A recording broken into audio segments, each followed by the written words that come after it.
I still remember the morning I got the frantic call. My neighbor, a longtime friend of my late grandfather, was on the other end, his voice trembling with rage and urgency. "They've bulldozed half of your granddaddy's fields," he cried. "You need to come down here right now. These folks are building condos on your farmland." I was stunned into speechlessness. My family's farmland? The very property I'd inherited just a year earlier upon my grandfather's passing?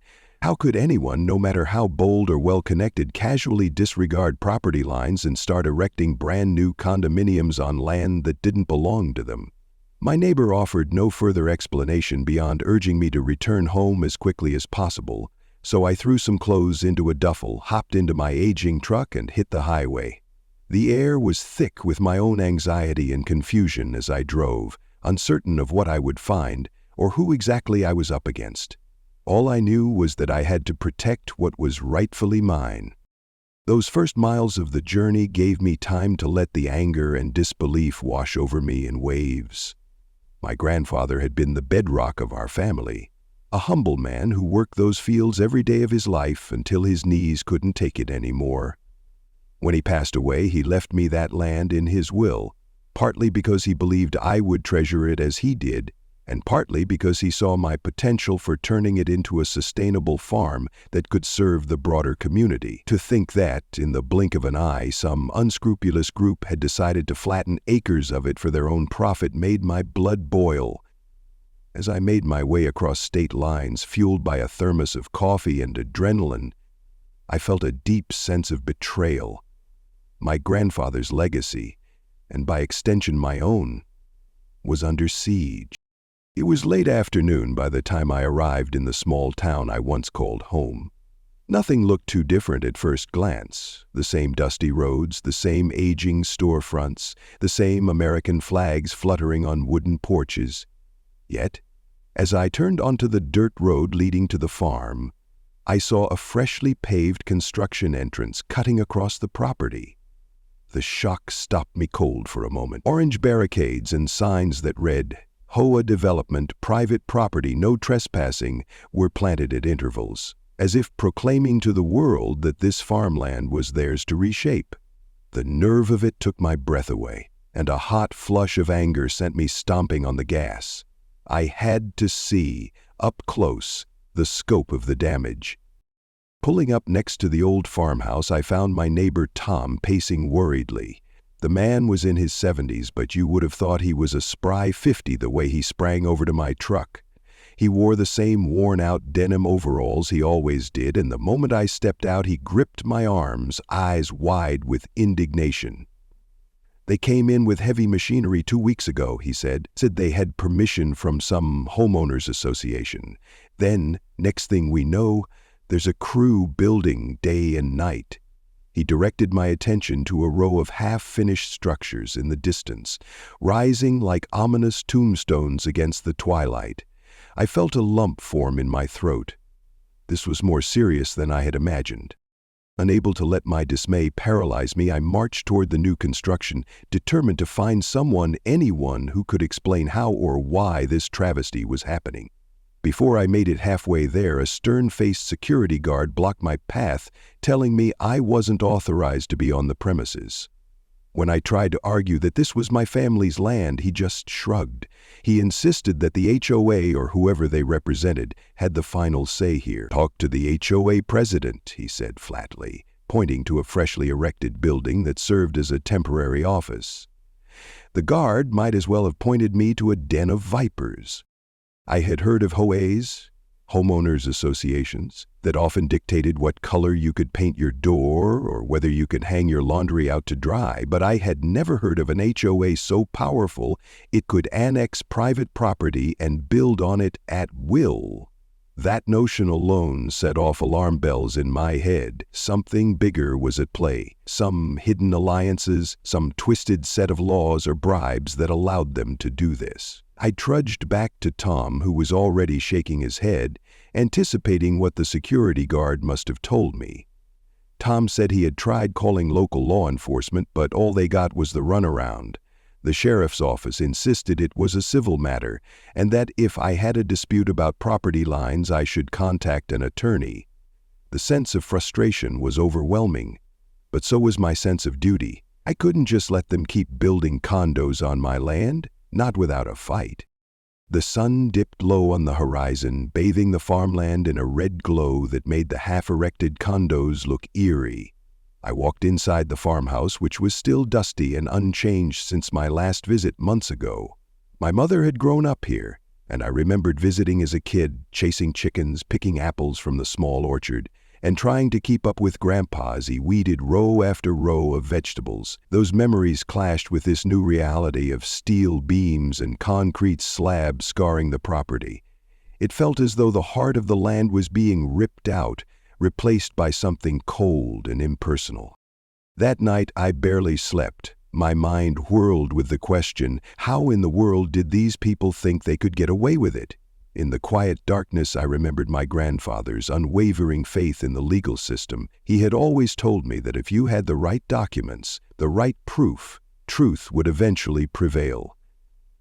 I thought about the old trunk he used to keep locked in the attic. He once hinted that it contained all sorts of important paperwork, old deeds, boundary maps, and letters from the county dating back decades. Yet at the time, I hadn't paid much attention. I realize now maybe that trunk was my best hope.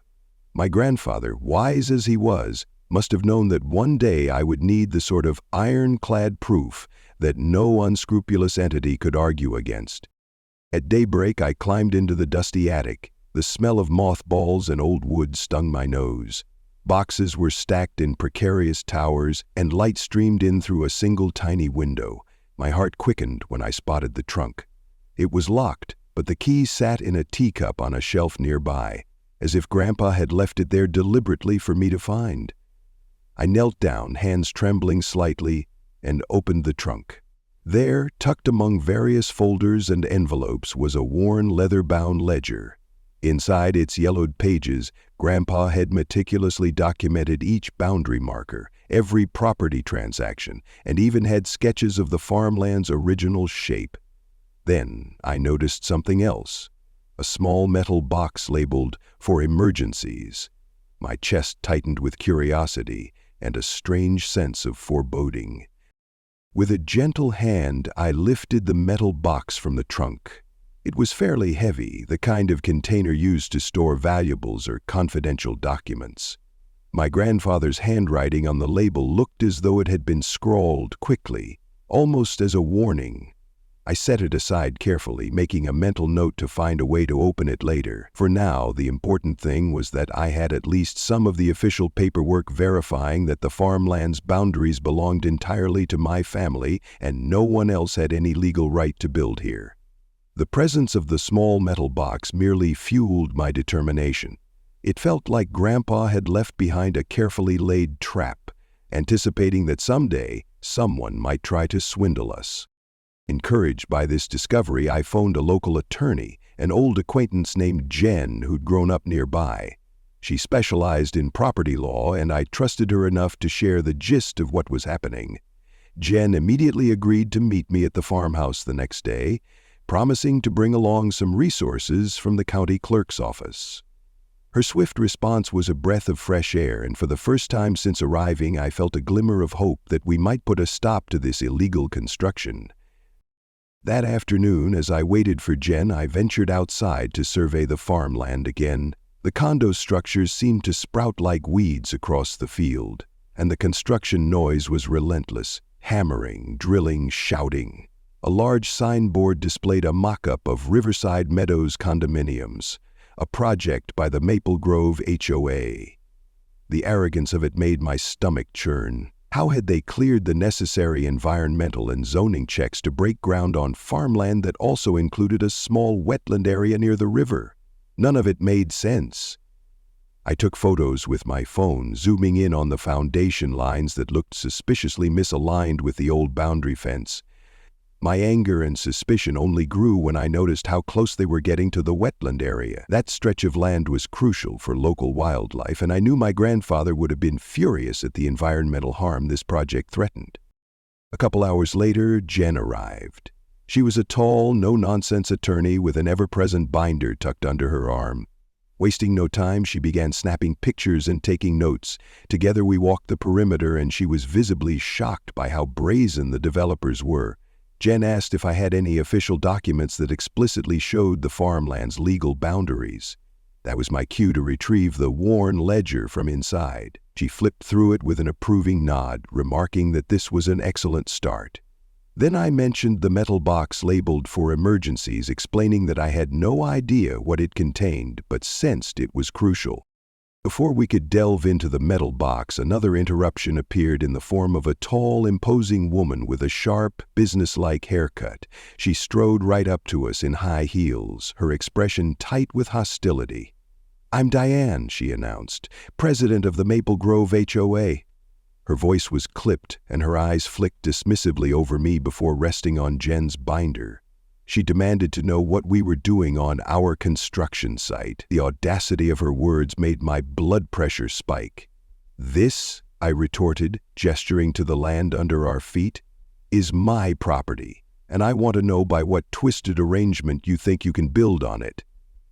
Diane simply smirked, pulling out what appeared to be a thick stack of papers from her leather portfolio. She claimed the HOA had purchased the land fair and square from some shell company which, in her version of events, had gained the rights to the farmland. According to her, the sale was legitimate, and the Maple Grove HOA was not only justified but unstoppable in its development goals.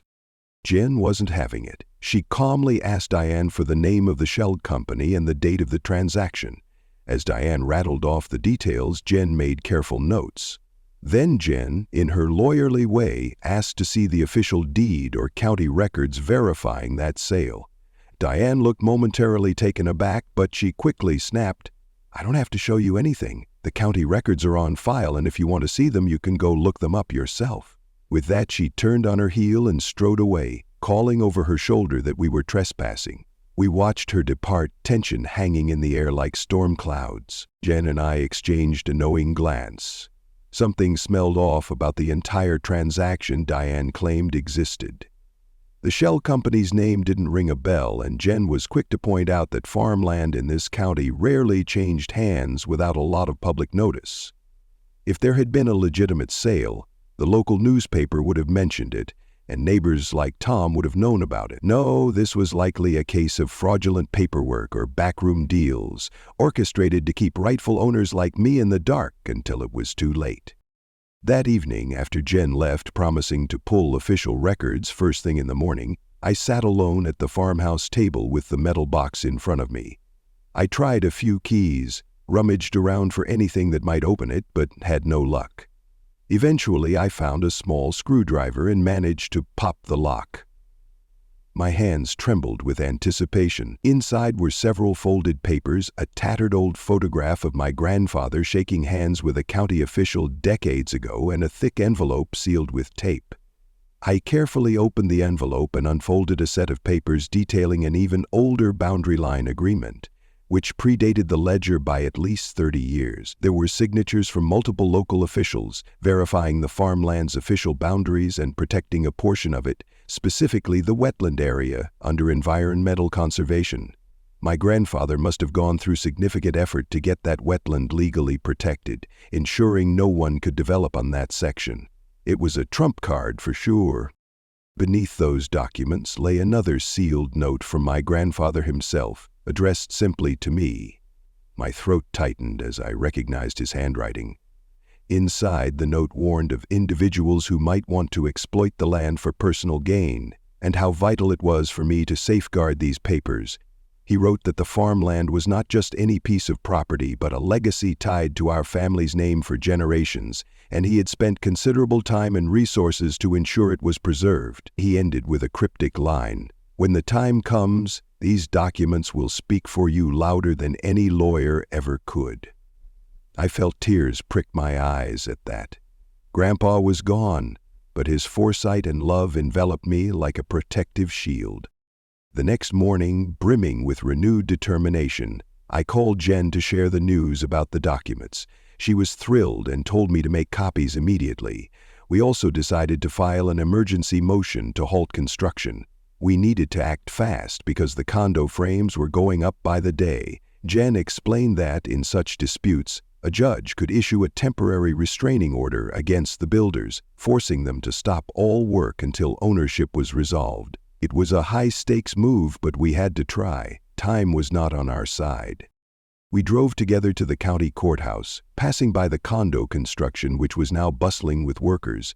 The sound of hammers echoed across the field, and cement mixers chugged steadily. My stomach turned at the sight. Once inside the courthouse, Jen filed the necessary paperwork with the clerk. We also requested an expedited hearing, given the urgency of the matter. Our next stop was the county records office, where we spent hours combing through property transactions, taxes, and any trace of this shell company that Diane had mentioned. Jen frowned more and more as we uncovered the labyrinth of partial records, many of which seemed to vanish into the ether.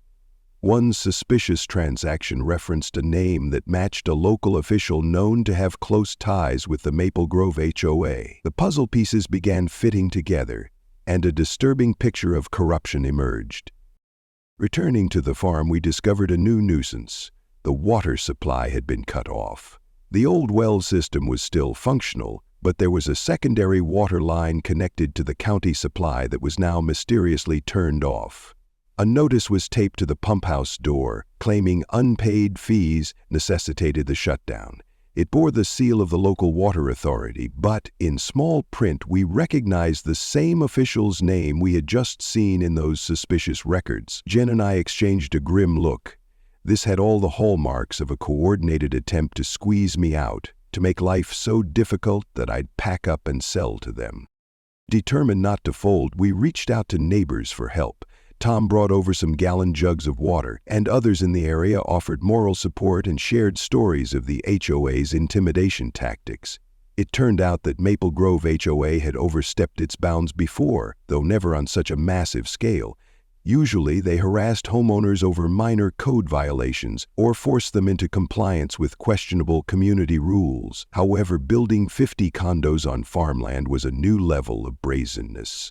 None of the neighbors had ever heard of such a blatant land grab. Many expressed fear of retribution, suspecting that Diane held sway over county officials and inspectors. But they also felt emboldened by my refusal to back down. Over the next few days, we rallied more allies. An old friend of the family who happened to be an environmental activist helped me contact a local conservation group. They were outraged that a wetland area under partial protection was being trampled by a condo project. They agreed to investigate potential environmental violations, which might provide additional grounds to halt the construction. Another neighbor who worked for the local newspaper offered to write an exposé. The puzzle pieces were aligning in my favor, but I knew we still faced a mighty antagonist in Diane and the Maple Grove HOA. Shortly after, Jen announced that our request for an emergency restraining order had been granted, at least enough to force a temporary halt on new construction. The crew was allowed to secure existing structures for safety, but could not continue building or lay new foundations until a judge sorted out the ownership issue. It was a small but significant victory. The day the order arrived, I walked out to the property line and watched the construction machinery sit idle for the first time in weeks. The hush that fell over the land felt like a reprieve, as though the farmland itself could finally breathe again. That sense of relief was short-lived.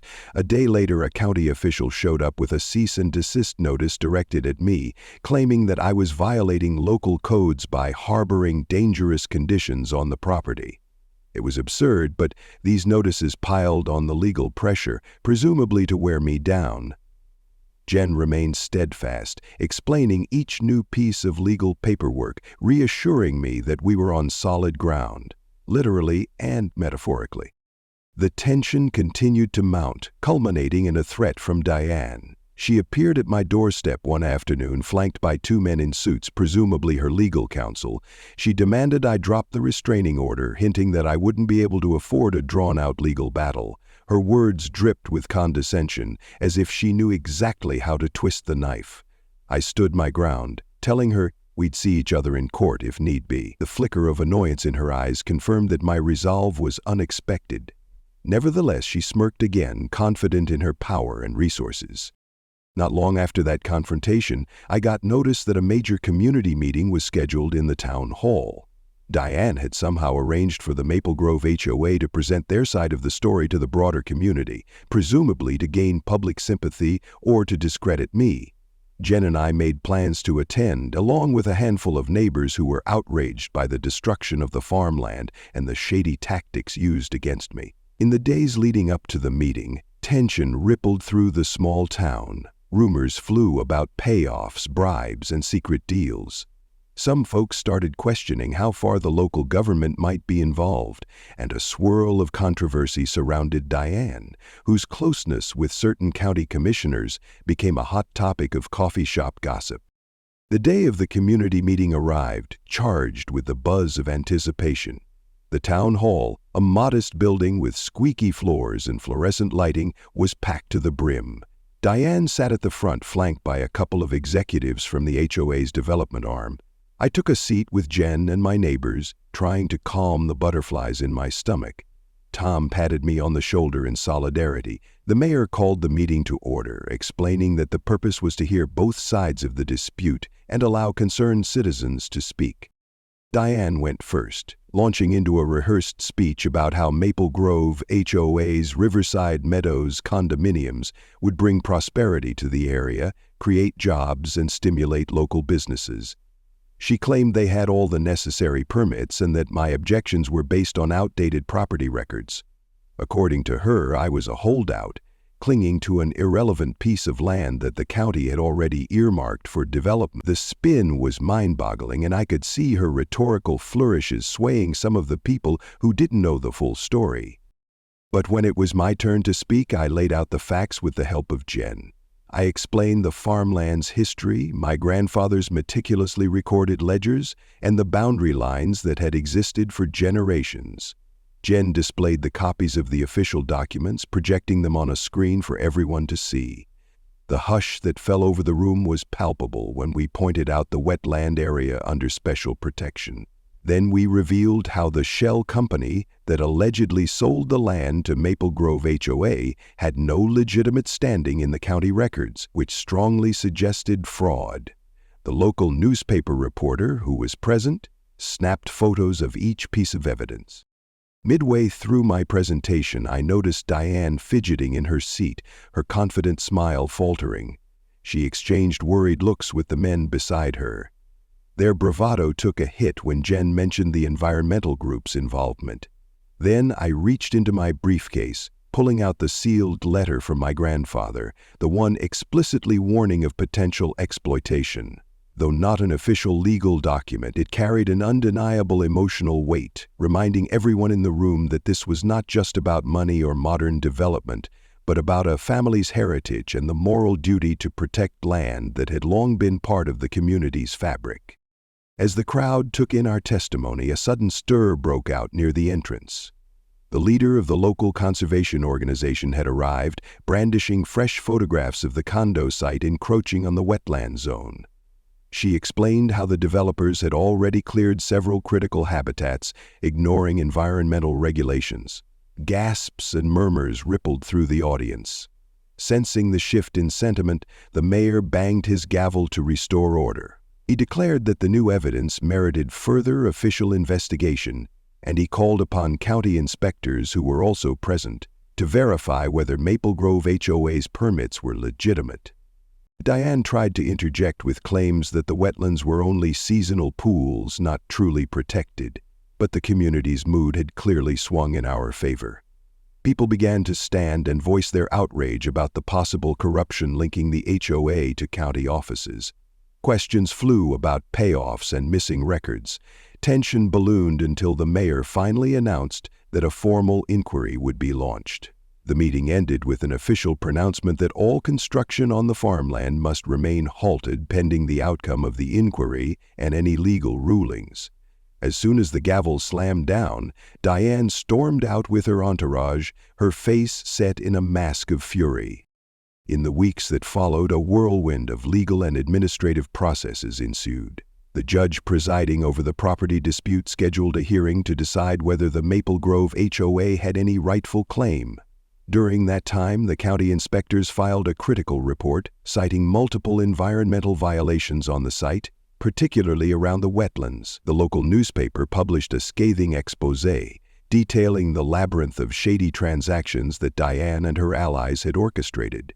Public sentiment strongly turned against the HOA, and the rumor mill suggested certain county officials were quietly distancing themselves from Diane to avoid being dragged down by the scandal. Suddenly, the once invincible Maple Grove HOA found itself under intense scrutiny.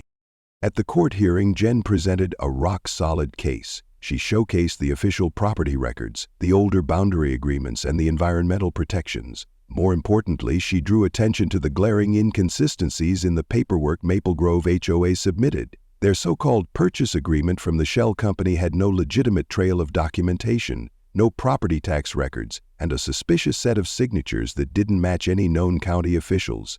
Witness after witness testified to the farmland's long-standing ownership within my family, the abrupt arrival of construction crews, and the bullying tactics employed by the HOA. Diane's attorney tried to argue that there were complexities in the county records, but the judge wasn't buying it. When Diane herself took the stand, her demeanor shifted from arrogant to defensive. She insisted she was acting in good faith, that she had been assured by reliable sources the land was up for grabs. But her answers were evasive, and Jen skillfully cornered her on several points. The judge's disapproval was evident, his gaze growing colder with each of Diane's half-truths. By the end of cross-examination, the Maple Grove HOA's credibility was in tatters. In a dramatic turn, the local conservation group submitted a formal complaint to both state and federal environmental authorities, citing not just potential environmental harm, but also possible violations of the Clean Water Act. This additional layer of legal peril spelled disaster for the HOA's project. The judge, reviewing the mounting evidence of fraud and ecological damage, issued a preliminary ruling that the farmland undeniably belonged to my family, rendering the HOA's construction activities illegal. He threatened severe penalties for any further development attempts. As news of the ruling spread, the HOA's position in the community crumbled. Homeowners under Maple Grove's jurisdiction started questioning their dues and governance structures, suspecting that if the organization could commit fraud on such a large scale, what else might they be hiding? Diane's reputation took a nosedive, and rumors circulated that even the local officials who had backed her were now frantically lawyering up. Over the next few days, the building crews vanished, leaving behind half-completed condos that were now the subject of a court-ordered demolition plan. The land, once scarred by construction, would have to be restored as part of the legal settlement. Costs for that restoration were to be borne entirely by the Maple Grove HOA and any third parties found complicit in the scheme. My relief was immeasurable, but the sense of finality didn't truly sink in until the bulldozers returned, not to build, but to tear down the unauthorized structures. Watching them dismantle the condo frames gave me a bittersweet feeling. On one hand, I was grateful that justice had finally prevailed. On the other, I couldn't help but reflect on the damage done to the land. At least the wetlands hadn't been entirely ruined, and with the conservation group's help, we had hope of rehabilitating the area back to its former state. Meanwhile, Diane faced potential charges related to conspiracy and fraud. The last I heard, multiple lawsuits were stacking up against her and her cohorts. The once intimidating figure who strode across my property in high heels, claiming dominion, was now a cautionary tale of unchecked power colliding with the truth. With the project halted and restitution underway, life around the farm gradually returned to a calmer rhythm. The rumor mill quieted, replaced by a renewed sense of community. Neighbors who had once kept a wary distance came by with pies, words of encouragement, and offers to lend a hand in rebuilding fences and replanting crops. The farmland was my inheritance, but it had become a symbol of something larger, the collective will to stand against corruption. Even Tom, who had been somewhat resigned to the inevitability of the HOA's power, found new vigor in helping restore the orchard. Jen and I spent several afternoons walking the land, making plans for a sustainable farm that would honor my grandfather's legacy. The environmental group pitched in with seed grants for wetland preservation, offering to help me create an educational space that might host workshops on land stewardship. It felt like a fitting tribute to Grandpa, a way to ensure the farmland not only survived, but thrived as a shared resource for the community, just as he would have wanted. Months later, the final court date arrived. The judge's ruling was made permanent, affirming that the farmland belonged unequivocally to my family and that the Maple Grove HOA had zero valid claims. In addition, the HOA faced a massive penalty for the illegal development and environmental damage. Some of their leadership board members resigned, while others attempted to shift blame onto Diane. Still, the outcome was clear. They lost everything they had poured into the project, both financially and in terms of public trust. Walking out of the courthouse that day, I felt an odd mixture of triumph and solemnity. Winning didn't erase the damage done, nor did it bring my grandfather back to see his land restored. But it did reaffirm a belief that had been instilled in me all my life. With the right proof, unwavering resolve, and a little bit of faith, justice can still prevail, even against those who seem too powerful to topple. Early the next morning, I took a solitary walk through the fields. The dew sparkled on the grass, and the sun crept over the horizon, painting everything gold. I paused at the spot where the condo frames had once stood, now cleared of debris. New seedlings were beginning to push through the soil, eager for the sun's warmth.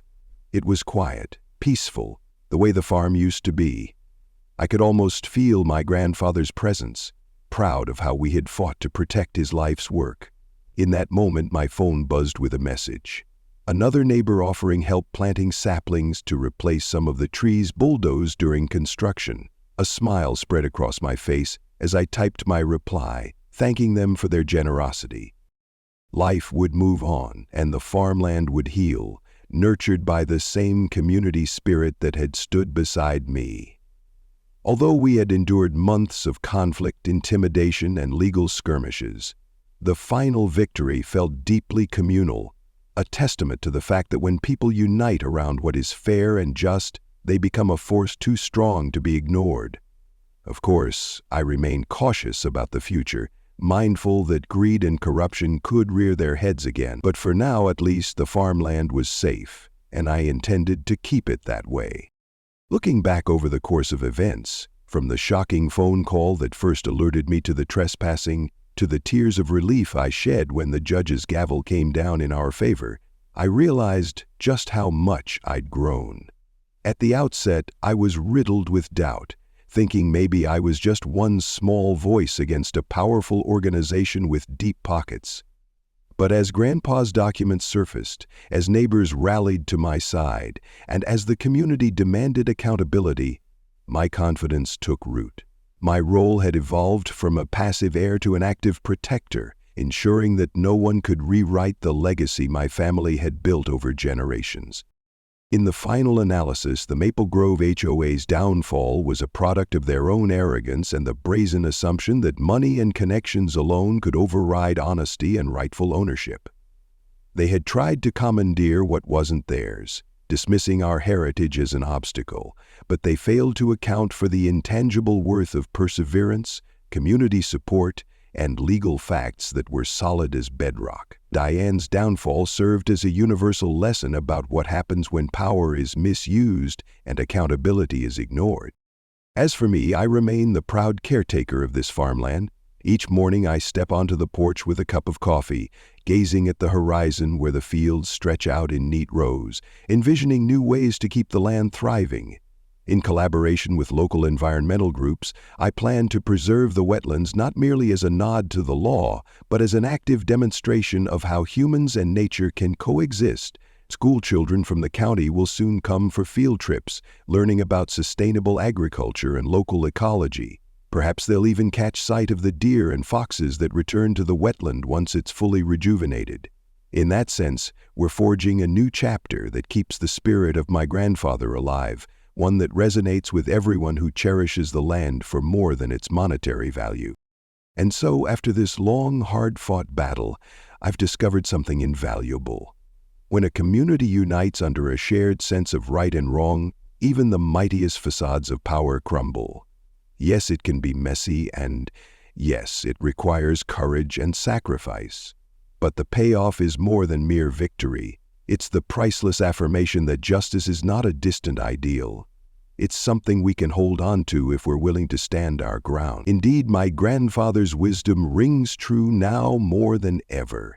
His trap, as I half-jokingly call it, was really just a meticulous record of the truth, entrusted to me so I could uphold our family's rights. If I had ignored his foresight or bowed to the pressure of a powerful adversary, we might have lost the farmland forever. Today, the farmland is a place of hope again, a testament to resilience. Summer breezes rustle through the crops and the wetlands glisten with new growth. The people in the town often remark on how we turned a dire situation into a galvanizing force that awakened the entire community. Some talk of this episode like a modern-day David and Goliath story, with me in the unlikely hero's role, but I know I wasn't alone. The real power behind the victory was collective action and unwavering belief in doing what's right. If there's one profound lesson this ordeal has taught me, it's this. Our legacies are only as strong as the courage we bring to defend them. Stand by your convictions, gather allies who share your principles, and never underestimate the value of a single piece of evidence in unraveling a web of deceit. When the odds feel insurmountable, remember that truth has a way of shining through the darkest clouds. It may take time, and the road may be paved with setbacks and sleepless nights, but if you persevere, you'll find that justice can indeed triumph over greed. I believe my grandfather must be smiling down on us, knowing that his beloved farmland remains in the hands of those who honor its history and continue to nurture its future. And in the warm glow of that realization, my heart is finally at peace. Because when push comes to shove, any chain of corruption will eventually break under the weight of undeniable truth. The Maple Grove HOA learned that the hard way.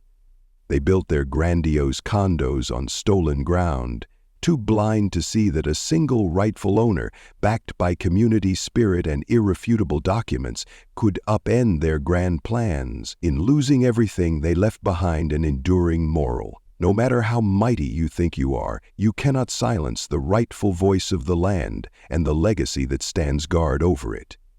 As I plant new seeds across the furrows of that reclaimed soil, I'm reminded that sometimes you have to dig deep to protect what's dear. And in that digging you unearth not just the roots of your heritage, but the indomitable power of unity and truth. In closing, let this story stand as a reminder that we are all stewards of something greater than ourselves. If we forsake that responsibility, we risk squandering not just land or property, but the values that bind us to each other. My grandfather's foresight and the community's unwavering support carried the day, proving that might does not make right, and that those who act with integrity, courage, and compassion can reclaim what's theirs, no matter how formidable the opposition appears. When all is said and done, what truly matters is that we learn to stand tall, safeguard what we hold dear, and rise as one when injustice threatens. After all, the seeds of justice, once planted and nurtured, can yield the strongest harvest of all, a future founded on fairness, respect, and hope for generations to come.